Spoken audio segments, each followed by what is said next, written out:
El cementerio de San Erasmo dormía bajo una neblina densa, esa que no se mueve aunque sople el viento. Entre los mausoleos y las cruces torcidas caminaba Serafín, un viejo de 70 años con la piel curtida por la humedad y los ojos grises de quien ha visto demasiadas sombras. Su nieta, Delia, lo seguía en silencio, sosteniendo una lámpara de aceite que dibujaba temblores de luz sobre las lápidas. Serafín no era un sepulturero cualquiera. Desde joven había descubierto un don que lo condenaba. Podía escuchar a los muertos que no habían sido encontrados, los que yacían bajo tumbas sin nombre. Bastaba que un familiar le trajera un objeto del desaparecido, un anillo, un retrato, un reloj, para que las voces se abrieran paso desde la tierra húmeda hasta su mente. Aquel atardecer, una pareja llegó al portón del cementerio. Traían el rostro demacrado por los años y un reloj de pulsera entre las manos. Era de su hija Ana, desaparecida hacía mucho. Serafín tomó el reloj y lo acercó a su oído, como si esperara oír el tic-tac del pasado. Luego cerró los ojos. Delia observó cómo los labios del viejo se movían apenas, murmurando respuestas que nadie más podía escuchar. Después de unos minutos, su voz se quebró. Dice que dejó una carta dentro de un libro en su cuarto. Los padres de Ana se miraron entre lágrimas, asidos a una esperanza que olía a polvo y despedida. Se marcharon con el reloj entre los dedos, prometiendo buscar la carta. Cuando las sombras los devoraron en el camino de salida, Delia preguntó con voz baja: ¿Ella está en paz? Serafín no respondió. Solo observó el suelo, donde la niebla parecía arremolinarse sobre una tumba sin nombre. Serafín y Delia estaban en el cementerio, limpiando las tumbas y revisando que todo estuviera en orden. La mañana era silenciosa, solo se oían los pasos sobre la grava húmeda y el roce de los cepillos contra las lápidas. De pronto, una mujer de edad madura cruzó la entrada. Iba vestida con elegancia, cubierta de joyas que brillaban al contacto con la luz. La acompañaba un hombre alto, de traje oscuro, que caminaba detrás de ella con aire severo. Ambos se detuvieron frente a Serafín. «Soy Margarita Londoña», dijo la mujer con voz firme, «y este es mi asistente, Falco». Serafín no respondió. Delia los miró con cautela y preguntó: «¿Qué buscan?». Falco metió la mano en el bolsillo de su saco y sacó un cuchillo grande, de tipo militar. En la hoja aún se notaban rastros de sangre seca. «Nos informaron que el señor Serafín puede contactar a personas que tocaron algún objeto», dijo el hombre. Delia lo observó con inquietud. «Así es», respondió. «¿Tienen algún ser querido que desapareció?». Margarita soltó una leve risa, elegante y fría. «No precisamente», contestó. «Este objeto tiene la sangre de mi difunto esposo, Mauro Londoña. Un hombre lo asesinó para robarlo. Necesitamos dar con ese hombre porque tiene algo muy importante para nuestra familia». Delia la miró fijamente antes de responder. «Para poder encontrar al dueño de un objeto debe estar muerto. Sabemos que su esposo lo está, pero no sabemos si el hombre que le quitó la vida ya falleció». Margarita asintió lentamente. «Pensamos que un asesino tan despiadado debe traer la muerte sobre él. Un objeto de su posesión debería llevarnos hasta él». De pronto, Serafín interrumpió con brusquedad: «No lo haré. Lárguense». Falco dio un paso adelante, desafiante, pero Margarita lo detuvo con una mano en el hombro. «Señor Serafín», dijo con calma, «si accede a ayudarnos, le aseguro que la recompensa valdrá la molestia. Le daré $1.000.000 si nos da pistas sobre ese hombre». «Dije que no lo haré», repitió Serafín. Yo conecto personas con sus seres queridos a los que la muerte no dejó despedirse.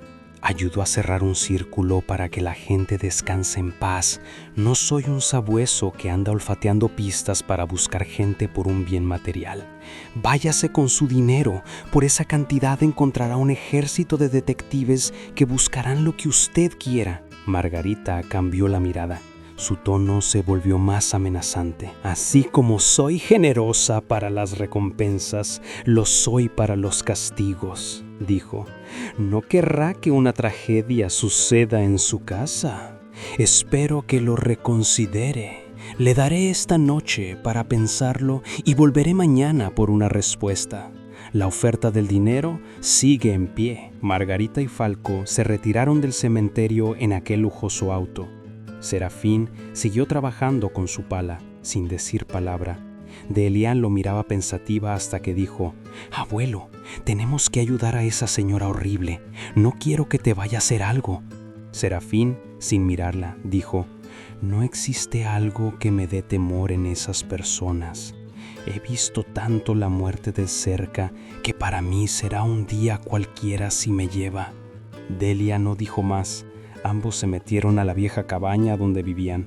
Serafín se sentó en una mecedora y puso un disco de música vieja que lo relajaba, mientras Delia preparaba la cena en la cocina. Serafín se hundió en sus pensamientos, no en su futuro, sino en el de Delia, no solo por el dinero que le podría servir, sino por la amenaza que podría caer sobre ella, no solo sobre él. Más tarde cenaban. Mientras lo hacían, Serafín tomó la mano de Delia y le dijo: «Mañana, si viene esa señora, le ayudaré con lo que me pida. Tomaremos el dinero y nos iremos para siempre de aquí». Delia sonrió, abrazó a Serafín y le dijo: «Ya es hora de que descanses, abuelo». A la mañana siguiente se levantaron temprano y siguieron su rutina: limpiar tumbas, revisar el cementerio y preparar fosas para entierros programados. A las 8 en punto, de nuevo el elegante auto negro se detuvo frente al lugar. Margarita bajó seguida por Falco. Ambos caminaban como si fueran dueños del terreno y se pararon frente a Serafín. Falco sacó el cuchillo mientras Margarita decía: «Vengo por una respuesta». Serafín caminó acercándose y dijo: «Quiero el dinero primero». Margarita asintió e insinuó a Falco que fuera por el maletín. Falco guardó el cuchillo en su saco, fue al auto y regresó con una maleta plateada. Se la entregó a Delia. Ella la abrió. Estaba llena de dinero. «Aquí está el dinero, abuelo», dijo. «Muy bien, Delia. Guárdalo en la casa». Delia se alejó con la maleta. Serafín extendió la mano para que Falco le diera el cuchillo. Falco se lo entregó. Como siempre, lo tomó y lo pegó a su oído. De pronto, escuchó un zumbido tremendo. Se tiró al piso agarrándose la cabeza. Falco y Margarita lo miraron sorprendidos. Delia regresó a toda prisa y ayudó a su abuelo a levantarse. El cuchillo quedó en el piso. Serafín dijo: «Esto no puede hacerse aquí. Ese objeto trae muchas voces más de las que puedo escuchar.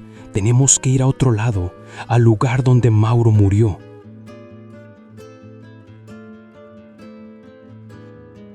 En lo alto de una colina, envuelta por la neblina y los árboles torcidos, se erguía la vieja mansión Londoña. Su fachada imponente ocultaba el peso de los años y la oscuridad que dormía entre sus muros. Dentro, en una sala amplia y elegante, el brillo del mármol se mezclaba con el aire frío del abandono.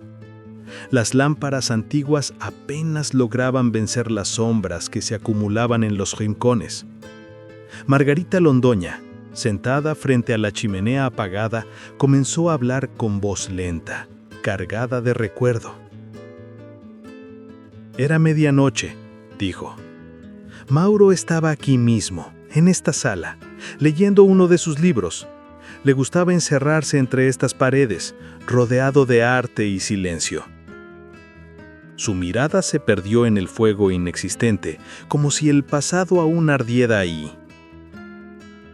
«Escuchó un ruido en la ventana», continuó. Se levantó a revisar qué lo había provocado. No imaginó que el peligro no venía de afuera, sino de adentro. Delia la observaba sin moverse. mientras Serafín, ciego, permanecía sentado en un sillón de terciopelo oscuro, con la cabeza inclinada, inmóvil, escuchando. «El asesino entró por la chimenea», dijo Margarita. Nadie lo vio. Se movía con sigilo, casi invisible. Se colocó detrás de Mauro y le clavó ese cuchillo. Señaló el arma sobre la mesa, justo en la nuca. Su voz tembló un instante, pero no de tristeza, era rabia contenida. El ladrón robó lo que tenía en los bolsillos y huyó, dejando el cuchillo en el suelo, aún empapado con su sangre.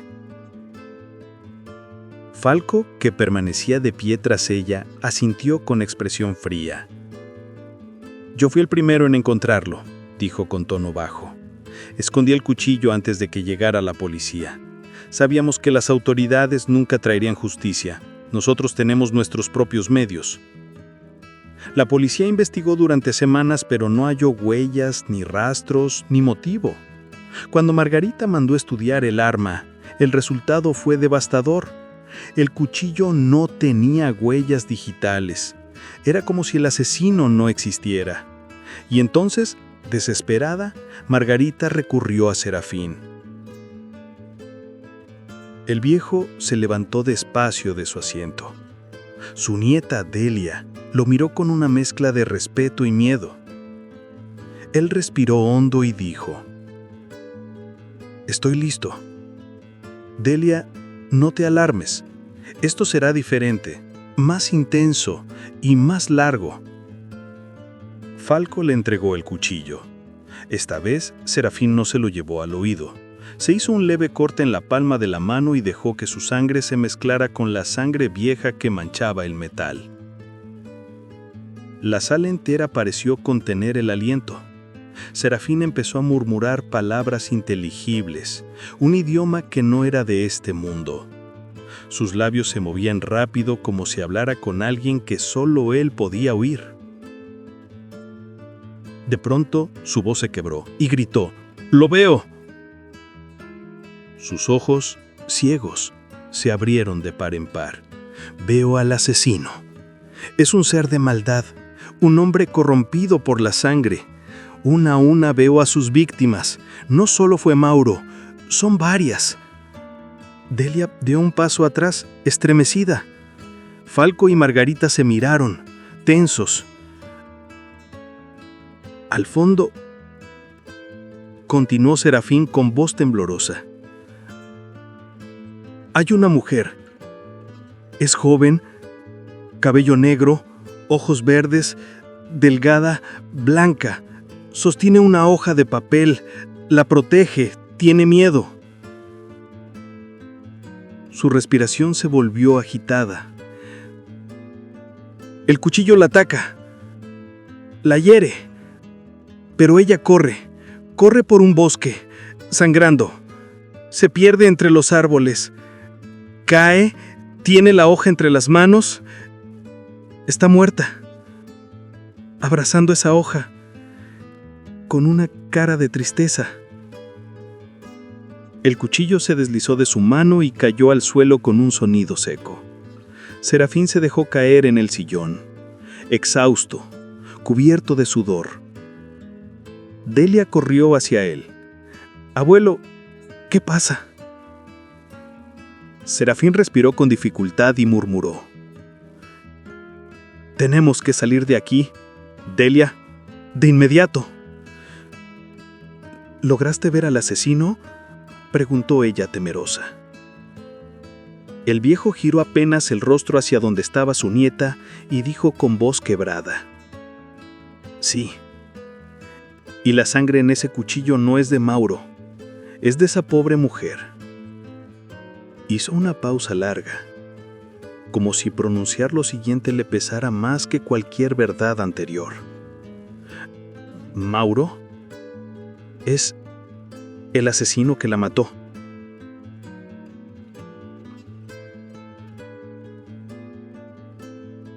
Falco se acercó a Serafín y preguntó con impaciencia: ¿Dónde está ese bosque?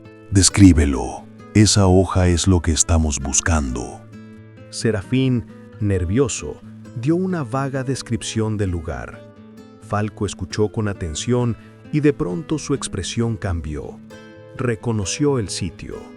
Era el mismo bosque que rodeaba la mansión. Sin perder tiempo, salió con prisa en busca del árbol que Serafín había descrito. Margarita quedó sentada, clavando la mirada en Serafín. «Eso no es todo lo que viste, ¿verdad?», murmuró. «Te recuerdo que yo también soy vieja y he aprendido mucho en esta vida». Serafín respondió con tono desafiante. «Si te digo lo que vi, no me dejarás salir de aquí. Y no me importa, pero dele así. Hay algo que tu sirviente no sabe. Esa información la guardé por seguridad y solo hasta que Delia salga de aquí te la revelaré. Después, lo que sea de mí, no me importa». Margarita, confiada, aceptó. Mandó llamar a un chofer y le dio instrucciones de llevar a Delia a donde ella pidiera. Cuando Delia y el chofer salieron, Serafín se acomodó en el sillón y preguntó: «¿Quién era esa pobre mujer? ¿Qué veneno tenía esa hoja que tu esposo, mejor dicho, tu hermano Mauro, tenía que destruir?» Margarita se alarmó. «¿Mi hermano? ¿Cómo lo sabes?», exclamó. Serafín respondió: «Recuerda que yo uno a los vivos con los muertos por la sangre, y tu sangre llama a su familia en una voz silenciosa que ni tú puedes callar». Margarita resopló, resignada. «Está bien», dijo. «Si ya lo sabes, no tiene caso fingir más. Mauro era mi medio hermano. Nuestro padre, Agustín Londoña, era un hombre muy perturbado. Veía cosas, escuchaba voces, decía que nuestra familia estaba maldita. Para mantenernos a salvo de esa maldición, decretó que nuestra sangre no debía mezclarse con ninguna otra. Condicionó la herencia. Solo si Mauro y yo nos casábamos, seríamos los herederos de su fortuna. Éramos jóvenes y ambiciosos, y aceptamos esa condena a cambio de no vivir en la miseria». Serafín volvió a la pregunta: «¿Qué tenía esa hoja que tanto buscas?». Margarita, con voz tensa, respondió: «No lo sé, solo sé que era lo suficientemente peligrosa para que Mauro intentara matar a Vanessa, y cuando ella escapó con la hoja, él se quitó la vida». «¿Quién es Vanessa?», preguntó Serafín. Margarita hizo una pausa y luego dijo: «Es nuestra hermana menor. Mi padre la amó más que a nosotros. Cuando nació, pareció devolverle la cordura y la alegría, pero ya basta de preguntas. Viejo, te dejaré marchar de aquí cuando Falco regrese con la carta». Serafín se recostó en el asiento y con una sonrisa fría dijo: «Eso no sucederá». Margarita, desconcertada, preguntó: «¿A qué te refieres con que no sucederá?». Serafín la miró con calma. «Tu sirviente no encontrará esa carta aunque recorra 7 veces todo el bosque. La carta no está allí. En estos momentos, Delia debe tenerla. Te dije dónde se encontraba, y por su seguridad la conservará hasta que ustedes no tengan manera de alcanzarla». Margarita se levantó furiosa, tomó el cuchillo y lo acercó a la garganta de Serafín. «Entonces tendremos que salir a buscarla», dijo con voz cortante. Mandó llamar a un chofer. En segundos, el hombre apareció, sujetó a Serafín con rudeza y lo subió al auto. El chofer llevó a Margarita y a Serafín de regreso al cementerio donde Serafín vivía y trabajaba. Al llegar, Margarita dio instrucciones: «Busca a Falco, tráelo aquí». El chofer partió de inmediato. Margarita y Serafín caminaron hasta la vieja cabaña al final del cementerio. Serafín entró y se sentó en su mecedora. Le pidió a Margarita que se sentara. Con una media sonrisa, el viejo ciego habló con voz clara: «Cometiste un error muy grande al venir aquí. Yo vi todo lo que hiciste junto con Mauro. Sé que mataron a mucha gente que intervenía con sus intereses, todo por una herencia que ya de por sí estaba maldita. Tu padre la hizo vendiendo esclavos, traficando con el sufrimiento y el dolor de familias que destruyó. En eso no se equivocaba. Vuestra familia está maldita, y eso fue lo que les heredó, incluso aunque tú lo mataste». Margarita quedó helada. «¿Cómo sabes eso?», balbució. «Eso no lo sabe nadie». «Te dije que tu sangre habla», replicó Serafín. «Por eso tuve que ir a tu casa. Desde que toqué ese cuchillo, lo supe. Ahí descubrí todo.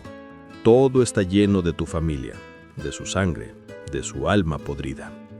Mataste a tu padre cuando descubriste que podía cambiar su testamento y dejarle todo a Vanessa. No te culpo. Él los envenenó a ti y a Maurio desde niños.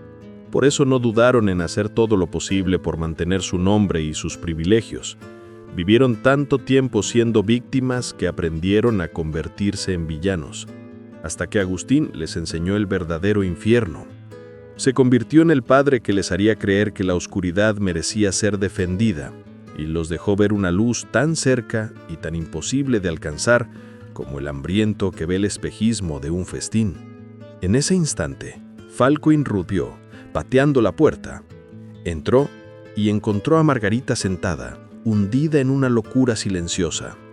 Sin vacilar, ella tomó el enorme cuchillo ceremonial que había comenzado todo y sin dudar se lo pasó brutalmente por la garganta. Falco miró la escena y, furioso, agarró el cuchillo de la mano ya muerta de Margarita.